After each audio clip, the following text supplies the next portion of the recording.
recordings, and you will have to answer questions on what you hear. There will be time for you to read the instructions and questions, and you will have a chance to check your work. All the recordings will be played once only. The test is in 4 parts. At the end of the test, you will be given 10 minutes to transfer your answers to the answer sheet. Now turn to Part 1.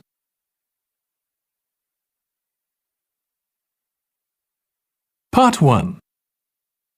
You will hear a representative from a train company talking to a woman about her train journey. First, you have some time to look at questions 1 to 6.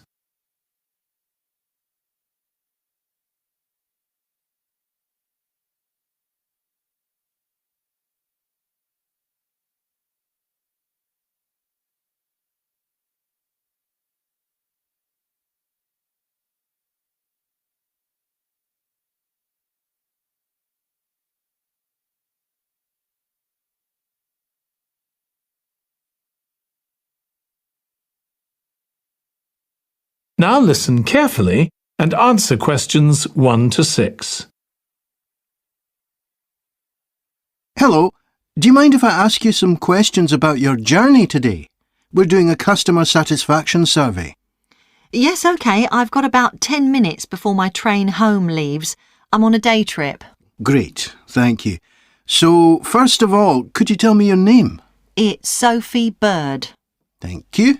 And would you mind telling me what you do? I'm a journalist. Oh, really? That must be interesting. Yes, it is. So, was the reason for your visit here today work? Actually, it's my day off. I came here to do some shopping. Oh, right. But I do sometimes come here for work. OK. Now, I'd like to ask some questions about your journey today, if that's OK. Yes, no problem. Right. So, can you tell me which station you're travelling back to? Stormforth, where I live. Can I just check the spelling? Staunfirth?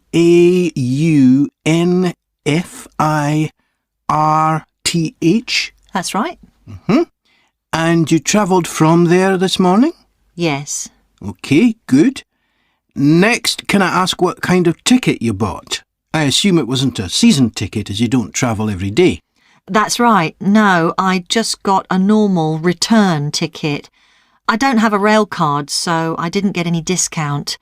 I keep meaning to get one because it's a lot cheaper. Yes, you'd have saved 20% on your ticket today. Oh. So you paid the full price for your ticket? I paid £23.70. OK.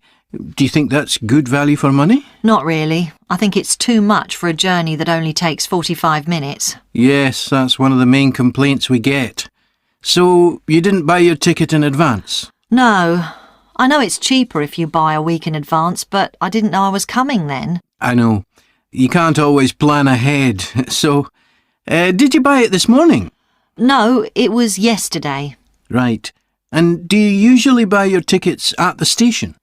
Well, I do usually, but the ticket office closes early and I hate using ticket machines. I think ticket offices should be open for longer hours. There's always a queue for the machines and they're often out of order. A lot of customers are saying the same thing.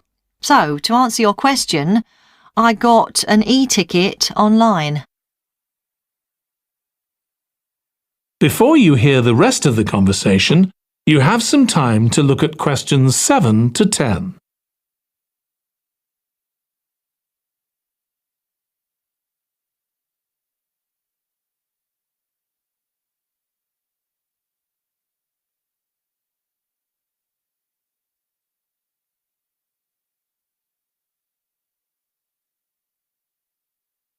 Now listen and answer questions 7 to 10. OK, thank you. Now I'd like to ask you about your satisfaction with your journey. So what would you say you were most satisfied with today? Well, I like the Wi-Fi on the train. It's improved a lot. It makes it easier for me to work if I want to. That's the first time today anyone's mentioned that. Oh. It's good to get some positive feedback on that. And is there anything you weren't satisfied with? Well, normally the trains run on time and are pretty reliable, but today there was a delay. The train was about 15 minutes behind schedule. OK, I'll put that down. Now, I'd also like to ask about the facilities at the station. You've probably noticed that the whole station's been upgraded. What are you most satisfied with?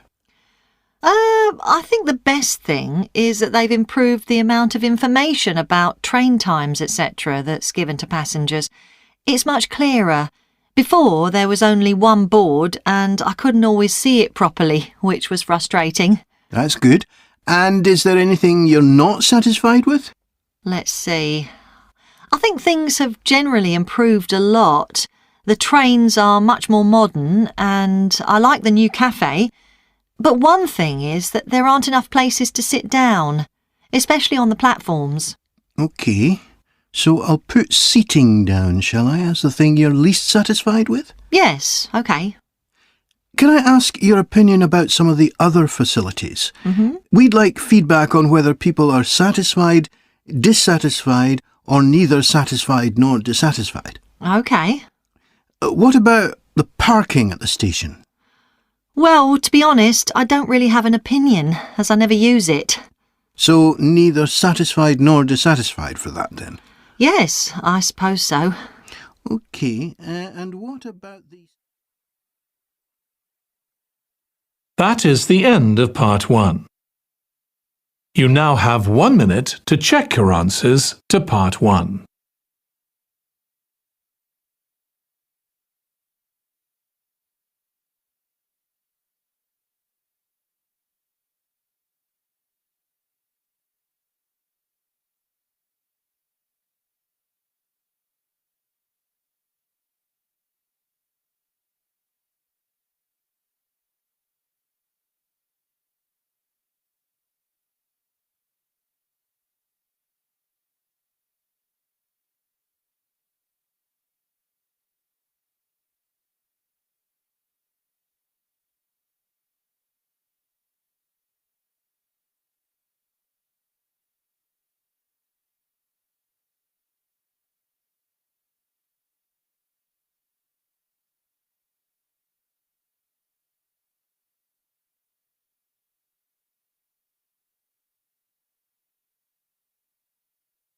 Part 2.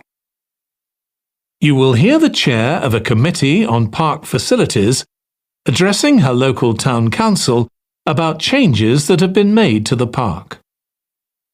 First, you have some time to look at questions 11 to 16.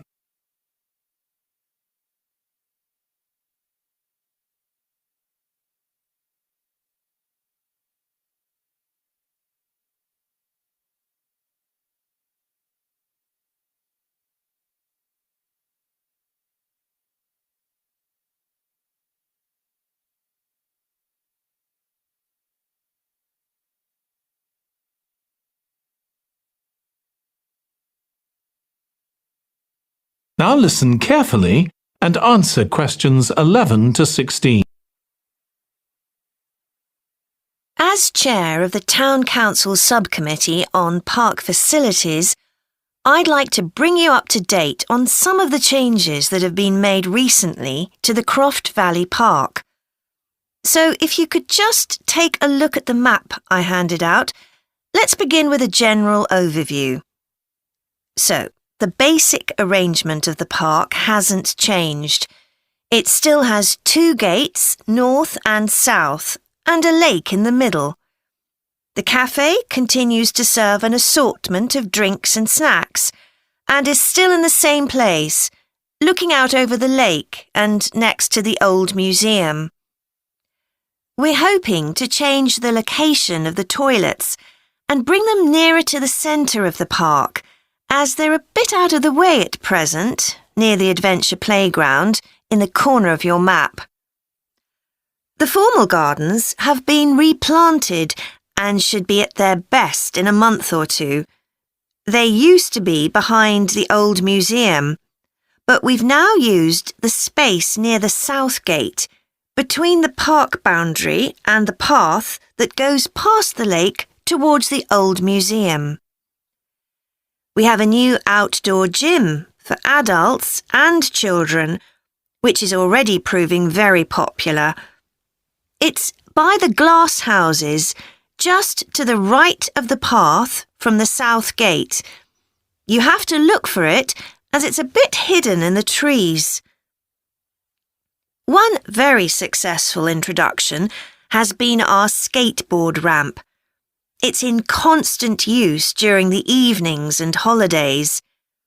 It's near the old museum, at the end of a little path that leads off from the main path between the lake and the museum.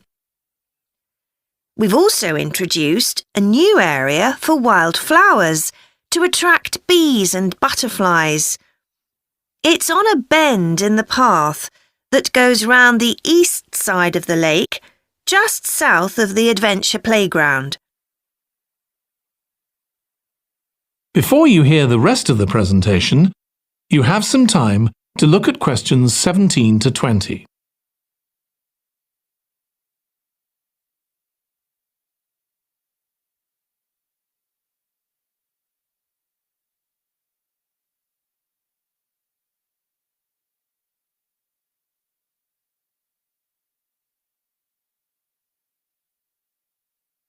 Now listen and answer questions 17 to 20.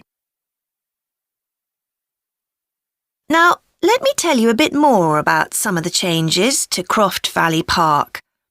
One of our most exciting developments has been the adventure playground.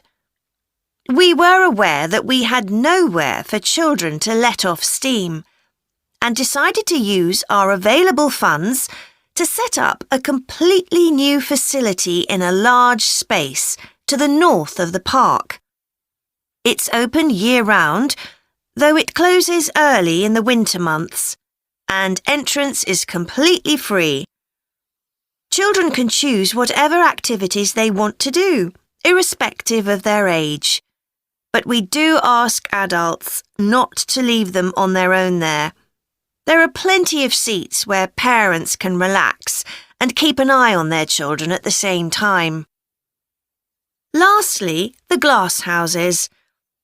A huge amount of work has been done on them to repair the damage following the disastrous fire that recently destroyed their western side. Over £80,000 was spent on replacing the glass walls and the metal supports, as well as the plants that had been destroyed, although, unfortunately, the collection of tropical palm trees has proved too expensive to replace up to now. At present, the glass houses are open from 10 a.m. to 3 p.m. Mondays to Thursdays, and it's hoped to extend this to the weekends soon. We're grateful to all those who helped us by contributing their time and money to this achievement. The gardens have really been a... That is the end of part 2. You now have 30 seconds to check your answers to part 2.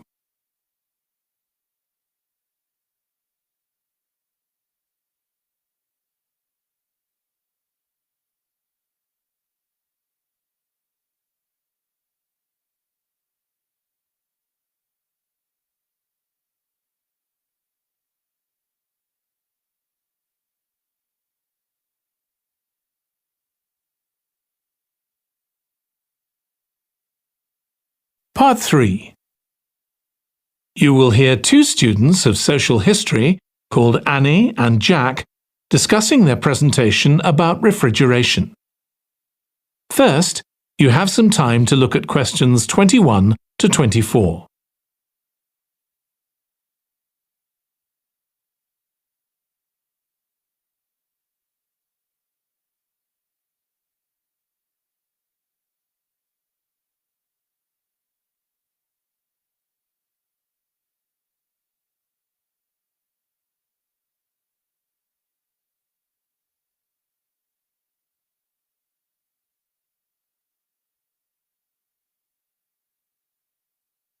Now listen carefully and answer questions 21 to 24.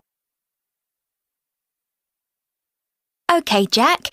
Before we plan our presentation about refrigeration, let's discuss what we've discovered so far. Fine, Annie, though I have to admit I haven't done much research yet. Nor me. But I found an interesting article about ice houses. I'd seen some 18th and 19th century ones here in the UK, so I knew they were often built in a shady area or underground, close to lakes that might freeze in the winter. Then blocks of ice could be cut and stored in the ice house. But I didn't realise that insulating the blocks with straw or sawdust meant they didn't melt for months. The ancient Romans had refrigeration too. I didn't know that. Yes, pits were dug in the ground and snow was imported from the mountains, even though they were at quite a distance.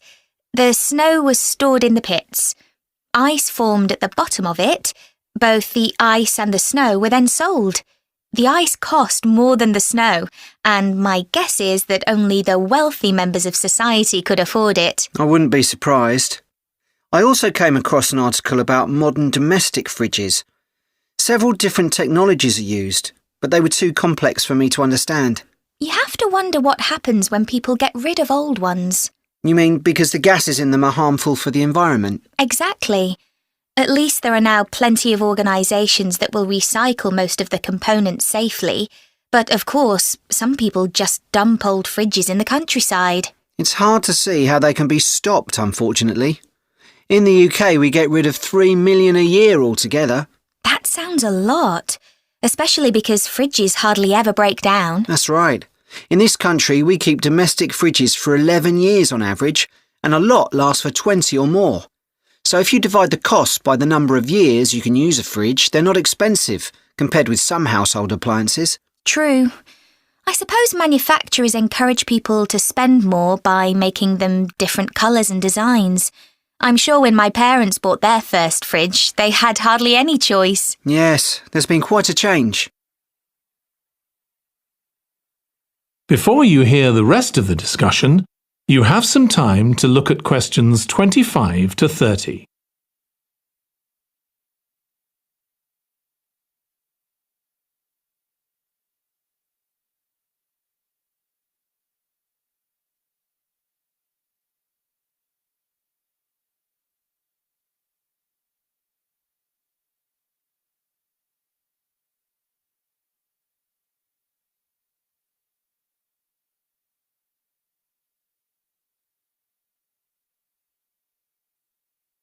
Now listen and answer questions 25 to 30. Right, let's make a list of topics to cover in our presentation and decide who's going to do more research on them. Then later we can get together and plan the next step. OK. How about starting with how useful refrigeration is and the range of goods that are refrigerated nowadays? Because, of course, it's not just food and drinks. No, I suppose flowers and medicines are refrigerated too. And computers. I could do that, unless you particularly want to. No, that's fine by me. What about the effects of refrigeration on people's health? After all, some of the chemicals used in the 19th century were pretty harmful, but there have been lots of benefits too, like always having access to fresh food. Do you fancy dealing with that? I'm not terribly keen, to be honest. Nor me. My mind just goes blank when I read anything about chemicals. Oh, all right then. I'll do you a favour. But you owe me, Jack. OK. What about the effects on food producers, like farmers in poorer countries being able to export their produce to developed countries? Something for you, maybe? I don't mind. It should be quite interesting. I think we should also look at how refrigeration has helped whole cities, like Las Vegas, which couldn't exist without refrigeration because it's in the middle of a desert. Right. I had a quick look at an economics book in the library that's got a chapter about this sort of thing. I could give you the title if you want to do this section. Not particularly, to be honest. I find economics books pretty heavy going as a rule. OK, leave it to me then. Thanks. Then there's transport and the difference that refrigerated trucks have made. I wouldn't mind having a go at that. Don't forget trains too. I read something about milk and butter being transported in refrigerated railroad cars in the USA right back in the 1840s. I hadn't thought of trains. Thanks. Shall we have a separate section on domestic fridges? After all, they're something everyone's familiar with. What about splitting it into two? You could investigate 19th and 20th century fridges, and I'll concentrate on what's available these days, and how manufacturers differentiate their products from those of their competitors. OK, that'd suit me. That is the end of part 3. You now have 30 seconds to check your answers to part 3.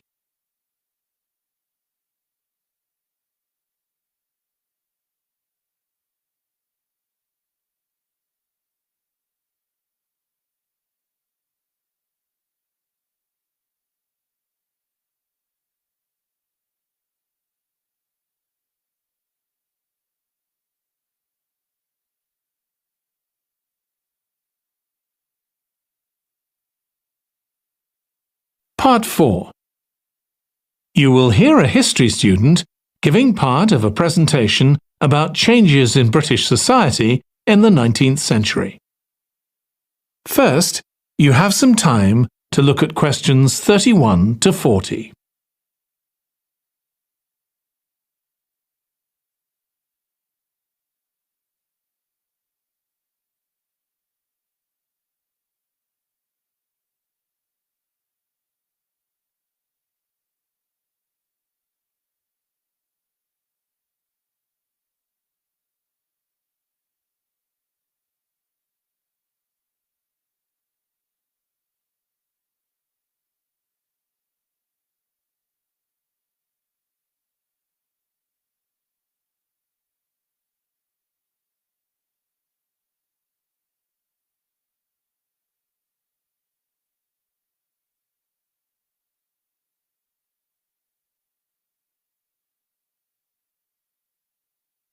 Now listen carefully and answer questions 31 to 40.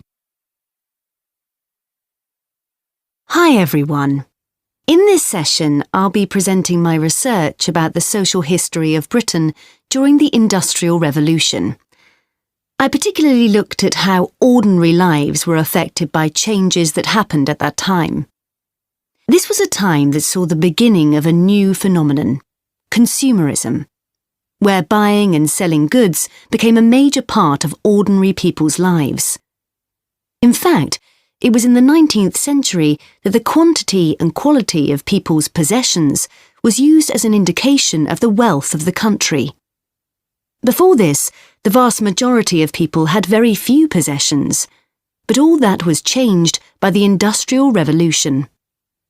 This was the era from the mid-18th to the late 19th century, when improvements in how goods were made, as well as in technology, triggered massive social changes that transformed life for just about everybody in several key areas. First, let's look at manufacturing. When it comes to manufacturing, we tend to think of the Industrial Revolution in images of steam engines and coal. And it's true that the Industrial Revolution couldn't have taken place at all if it weren't for these new sources of power. They marked an important shift away from the traditional watermills and windmills that had dominated before this. The most advanced industry for much of the 19th century was textiles. This meant that fashionable fabrics and lace and ribbons were made available to everyone. Before the Industrial Revolution, most people made goods to sell in small workshops, often in their own homes. But enormous new machines were now being created that could produce the goods faster and on a larger scale, and these required a lot more space. So large factories were built, replacing the workshops and forcing workers to travel to work. In fact, large numbers of people migrated from villages into towns as a result.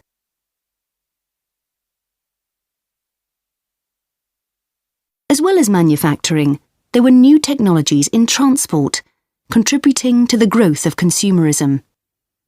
The horse-drawn stagecoaches and carts of the 18th century, which carried very few people and goods and travelled slowly along poorly surfaced roads, were gradually replaced by the numerous canals that were constructed. these were particularly important for the transportation of goods. The canals gradually fell out of use, though, as railways were developed, becoming the main way of moving goods and people from one end of the country to the other. And the goods they moved weren't just coal, iron, clothes and so on. Significantly, they included newspapers, which meant that thousands of people were not only more knowledgeable about what was going on in the country, but could also read about what was available in the shops. And that encouraged them to buy more. So faster forms of transport resulted in distribution becoming far more efficient. Goods could now be sold all over the country instead of just in the local market. The third main area that saw changes that contributed to consumerism was retailing. The number and quality of shops grew rapidly, and in particular, small shops suffered as customers flocked to the growing number of department stores, a form of retailing that was new in the 19th century. The entrepreneurs who opened these found new ways to stock them with goods and to attract customers. For instance, improved lighting inside greatly increased the visibility of the goods for sale. Another development that made goods more visible from outside resulted from the use of plate glass, which made it possible for windows to be much larger than previously. New ways of promoting goods were introduced too. Previously, the focus had been on informing potential customers about the availability of goods. Now, there was an explosion in advertising trying to persuade people to go shopping. Flanders claims that one of the great effects of the Industrial Revolution was that it created choice. All sorts of things that had previously been luxuries, from sugar to cutlery, became conveniences, and before long they turned into necessities. Life without sugar or cutlery was unimaginable, rather like mobile phones these days. That is the end of part 4. You now have 1 minute to check your answers to part 4.